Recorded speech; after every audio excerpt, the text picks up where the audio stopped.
নমস্কাৰ ৰাইজ নম্ৰতা বৰা ইউটিউব চেনেলটোলৈ পুনৰবাৰ আপোনালোকক মই নম্ৰতাই স্বাগতম জনাইছোঁ। আজি মই আপোনালোকৰ কাৰণে লৈ আহিছোঁ এটা টেষ্টি আৰু হেল্ডি ৰেচিপি ভিডিঅ' নৰসিংহৰ লগত মাছৰ ৰেচিপি ভিডিঅ'। যদি ভিডিঅ'টো চাই ভাল পায় লাইক কমেণ্ট এণ্ড শ্বেয়াৰ কৰি দিব আৰু চেনেলটো ছাবস্ক্ৰাইব কৰি দিব। তেনে বলকচোন ভিডিঅ'টো ষ্টাৰ্ট কৰোঁ। এই ৰেচিপিটোৰ কাৰণে মই ইয়াত লৈছোঁ প্ৰথমে নৰসিংহৰ পাত আৰু এইফালে মাছবিলাকত অলপ হালধি সানি থোৱা আছে। এতিয়া মই এখন কেৰাহীত তেল গৰম কৰি মাছবিলাকত ভালদৰে নিমখ হালধি সানি এনেদৰে ফ্ৰাই কৰি লৈছোঁ।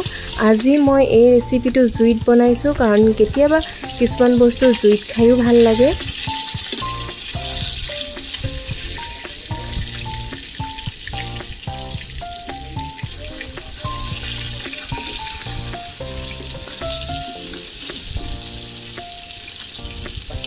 আৰু এতিয়া মই এই ভজা যোনবিলাক ভাজি হৈছে সেই ভজা মাছবিলাক কেৰাহীৰ পৰা কাঢ়ি লৈছোঁ আৰু বাকীখিনি মই এনেদৰে ফ্ৰাই কৰি আছোঁ।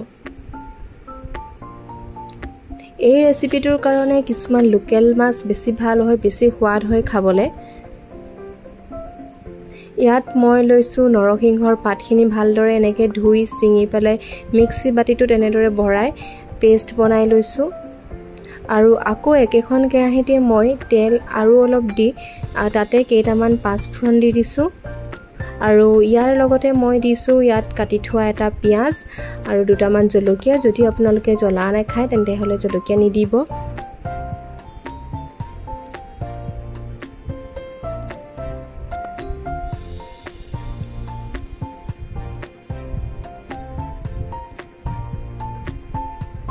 আৰু মই পিঁয়াজখিনি ৰঙচুৱা হোৱালৈকে এনেদৰে ভাজি লৈছোঁ। তাৰ পাছত মই ইয়াত দিছোঁ আদা নহৰুৰ পেষ্ট। আদা নহৰু মই এনেকৈ থেতেলিয়াই আদা নহৰু কেঁচা গোন্ধটো যোৱালৈকে মই প্ৰথমে ইয়াত ভাজি ল'লোঁ।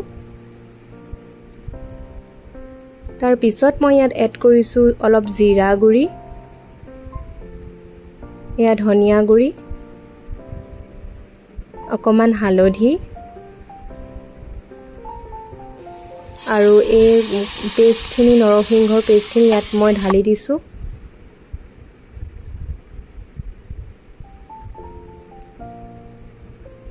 তাৰ পাছত ভালদৰে হেতাই এনেকৈ মই লৰাই লৈছোঁ।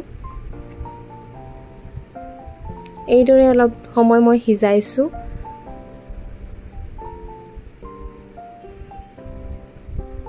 তাৰ পাছত মই ইয়াত এড কৰিছোঁ সোৱাদ অনুসৰি নিমখ।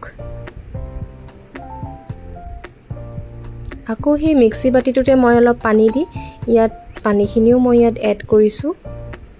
তাৰ পাছত আকৌ ভালদৰে এনেকৈ লৰাই মই এইখিনি সিজিবলৈ দিছোঁ।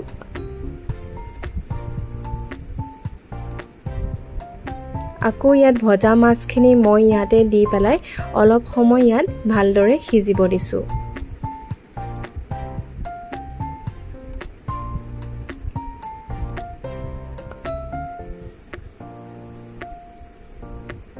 মাছৰ গোন্ধৰ পৰাই আমাৰ মেকুৰীজনীও আহিলে, চিঞৰি আছে মাছ খাম বুলি।